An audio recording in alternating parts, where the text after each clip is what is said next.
ছাত্রছাত্রীরা আজকের ভিডিওতে আমরা রায়মার্টিন প্রশ্নবিচিত্রা ভলিউম 1 তোমাদের দ্বিতীয় সেমিস্টারের জন্য যে থার্ড স্কুলটি রয়েছে রায়মার্টিন প্রশ্নবিচিত্রায় বিধাননগর গভর্নমেন্ট হাই স্কুল, এই স্কুলের আমরা গ্রুপ যে ডি তার প্রশ্নোত্তরের সমাধান সহ দেখে নেব। তো দেখতেই পাচ্ছ বিধাননগর গভর্নমেন্ট হাই স্কুল, এখানে গ্রুপ ডি এ প্রথমেই যে প্রশ্নটি রয়েছে সেটি 4.1 দাগে CaCO3 সঙ্গে লঘু HCl এর বিক্রিয়ায় CaCl2 CO2 এবং H2 উৎপন্ন হয়।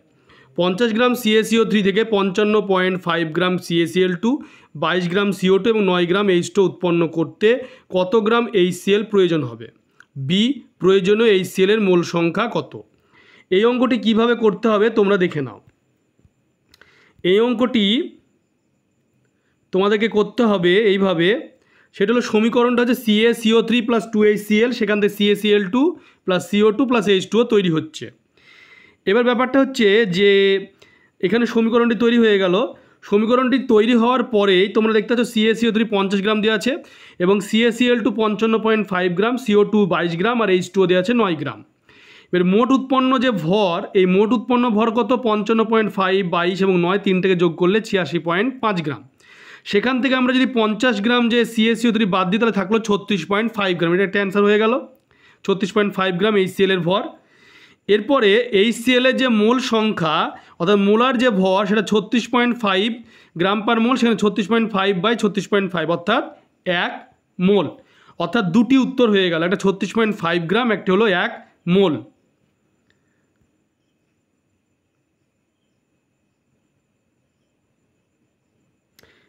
এরপরে 4.1 অথবাতে রয়েছে 40 গ্রাম KClO3কে উত্তপ্ত করে যে পরিমাণ O2 পাওয়া যায় সেই পরিমাণ O2 পেতে গেলে কত গ্রাম KNO3কে উত্তপ্ত করতে হবে?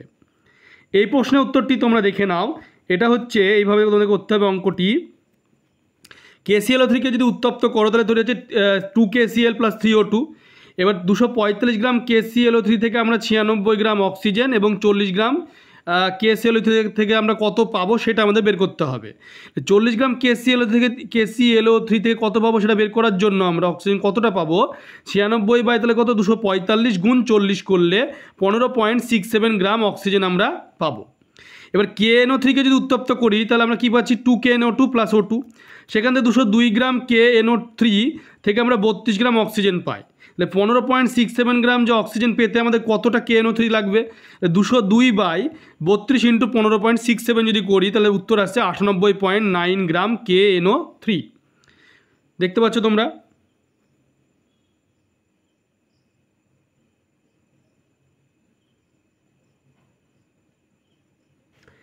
এরপরে 4.2 রয়েছে তরলের আপাত পোষণ গুণাঙ্ক কাকে বলে?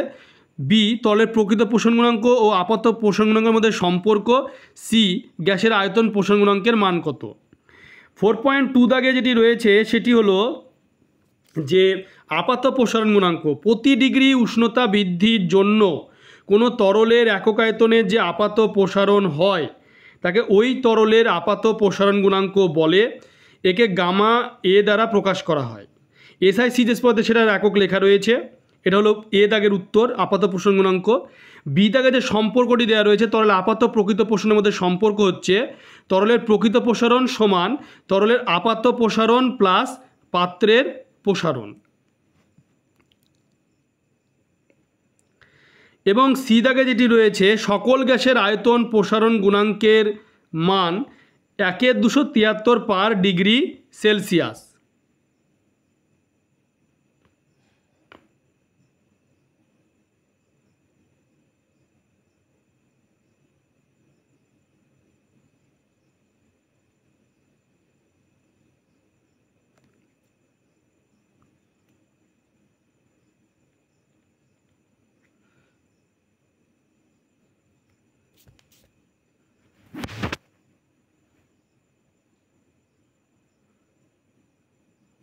এরপরে 4.2 এর পরে অথবাতে রয়েছে পদার্থের তাপীয় রোধ বলতে কি বোঝায় আর তড়িৎ পরিবহন ও তাপীয় পরিবহনের মধ্যে সাদৃশ্য লেখো।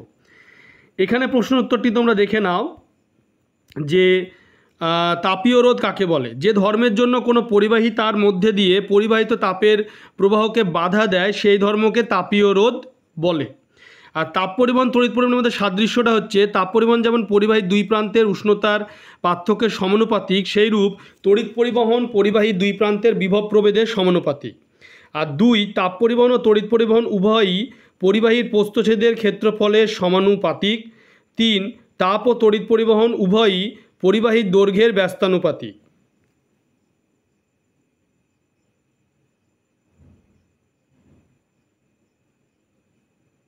এরপরে রয়েছে 4.3 দাগে 240V 60 ওয়াট এবং 240V 100 ওয়াট রেটিংয়ে দুটি বৈদ্যুতিক বাতিকে শ্রেণী সমবায়ে যুক্ত করা হলে কোন বাতিটি অধিকতর উজ্জ্বলভাবে জ্বলবে? এই প্রশ্ন উত্তরটির সঙ্গে রয়েছে আরেকটি বি দাগে রয়েছে ইলেকট্রিক মোটরে কোন শক্তিতে রূপান্তরিত হয়। এটি করার জন্য তোমাদের দেখতে হচ্ছে, দেখে নাও যে প্রথম বাতির যে রোধ R1 সমান 240 স্কোয়ার বাই 60 সমান 960 ওহম, আর দ্বিতীয়টির রোধ হচ্ছে R2 মানে 240 স্কোয়ার বাই 100 মানে 576 ওহম। এখন বাতির দুটিকে শ্রেণী সমবায়ে যুক্ত করলে প্রতিটি বাতির মধ্যে দিয়ে একই তড়িৎ প্রবাহ হবে। তাই জুলের সূত্র অনুসারে H যে ভ্যারিয়েশন I স্কোয়ার RT থেকে বলা যায় যে বাতির রোধ বেশি অর্থাৎ প্রথম বাতিটির ক্ষেত্রে উৎপন্ন তাপের পরিমাণ বেশি হবে। তাহলে প্রথম বাতির ক্ষেত্রে উৎপন্ন তাপের পরিমাণ কেন বেশি? কারণ হচ্ছে রোধটা বেশি 960। তাই প্রথম বাতিটাই কিন্তু অধিকতর উজ্জ্বলভাবে কিন্তু জ্বলবে। আর বি দাগে রয়েছে ইলেকট্রিক মোটরে বৈদ্যুতিক শক্তি যান্ত্রিক শক্তিতে রূপান্তরিত হয়।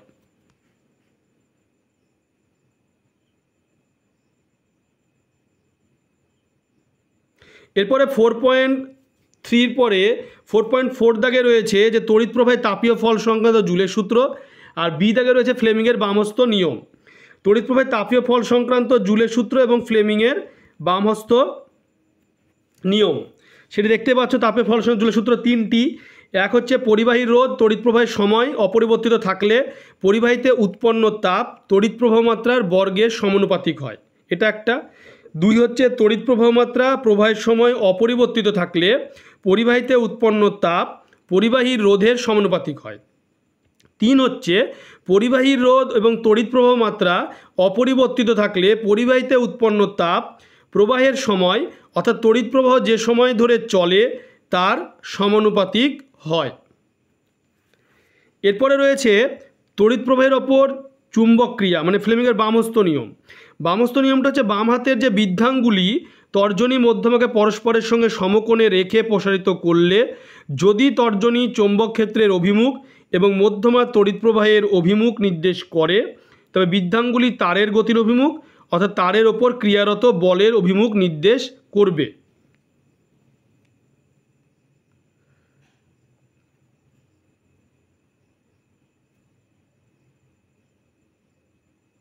এরপরে 4.4 অথবাতে রয়েছে তড়িৎ চুম্বকের আবেশ সংক্রান্ত ফ্যারাডের সূত্র আর ডিসি অপেক্ষা এসি এর ব্যবহারে বেশি সুবিধা হয় কেন? এই প্রশ্ন উত্তরটি তোমরা দেখে নাও ভালো করে।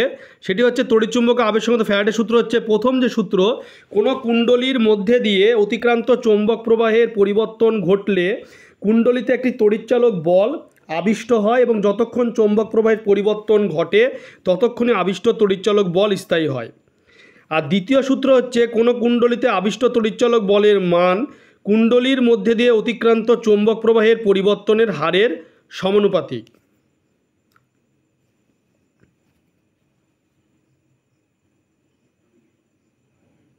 ডিসি অপেক্ষা এসি ব্যবহারের সুবিধা, ট্রান্সফরমারের সাহায্যে এসি এর ভোল্টেজ বাড়ানো বা কমানো যায়, অন্যদিকে ট্রান্সফরমার ডিসি ব্যবহার করা যায় না। 2 ভোল্টেজ বাড়িয়ে দূরবর্তী স্থানে এসিকে পাঠালে বৈদ্যুতিক শক্তির ক্ষতি তুলনামূলকভাবে অনেক কম হয়। 3 একমুখী কারক ব্যবহার করে এসিকে খুব সহজেই ডিসিতে পরিণত করা যায়। 4 এসি এর উৎপাদন প্রেরণ বন্টন প্রভৃতি ডিসি এর তুলনায় কম খরচ সাপেক্ষ।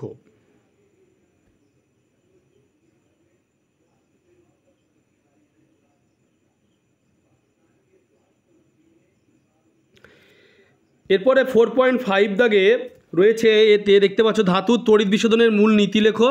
আর লোহার চামচের ওপর সিলভারের প্রলেপ দেওয়ার জন্য ক্যাথোড অ্যানোড তড়িৎ বিশ্লেষ্য হিসেবে কি কি পদার্থ ব্যবহার করতে হবে? মূল নীতিটা হচ্ছে যে অবিশুদ্ধ ধাতুকে বিশোধন করা হবে সেটিকে অ্যানোড হিসেবে ব্যবহার করা হয়। একটা বিশুদ্ধ ধাতুর পাতলা প্লেট ক্যাথোড হিসাবে নেওয়া হয়, আর যে ধাতু বিশোধন করা হবে সেই ধাতুরই একটা দ্রবণীয় লবণকে তড়িৎ বিশ্লেষ্য হিসেবে ব্যবহার করা হয়। এটাই হলো মূলনীতি, এইটুকুই লিখতে হবে। আর বিতে যেটা রয়েছে ক্যাথোড হিসাবে তোমার লোহার চামচ, অ্যানোড হিসাবে সিলভার, আর তড়িৎ বিশ্লেষ্য হিসেবে পটাশিয়াম আর্জেন্টো সায়ানাইড ব্যবহার করা হয় তড়িৎ লেপনের জন্য।